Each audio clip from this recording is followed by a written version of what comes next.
የዛሬው ታሪክ ኢየሱስ እያንዳንዳችንን እንደሚያየን ያስታውሰናል። አንድ ቀን ኢየሱስ ኢያሪኮ በተባለች ከተማ ውስጥ እያለፈ ነበር። ዘኬዎስ የሚባል ሰው በዚያ ይኖር ነበር።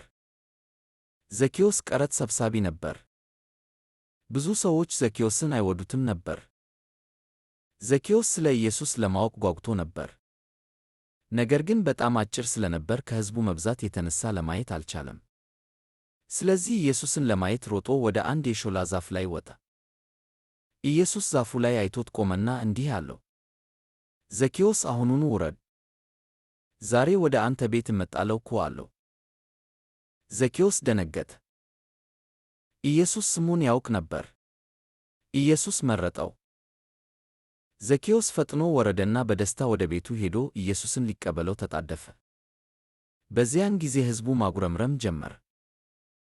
ኢየሱስ ወደ አንድ ኃጢአተኛ ቤት ሊሄድ ነውን እያሉ ተናገሩ።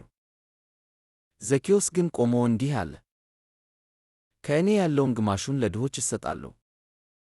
ማንንም ካታለልኩ 4 እጥፍ እመልሳለሁ እኮ አለ። ኢየሱስ ተመለከተውና ዛሬ ለዚህ ቤት መዳን መጥቷል አለው። ይህ ታሪክ የሚያስታውሰን ኢየሱስ ያይሃል። ኢየሱስ ስምህን ያውቃል። ኢየሱስም ወደ አንተ የሚመጣው በፍርድ ሳይሆን በጸጋ ነው። ምናልባት ዛሬ ችላ የተባልክ ይመስልሃል። ምናልባት ሌሎች ያለፈውን ታሪክህን ብቻ ነው የሚያዩት። ይህን አስተውል።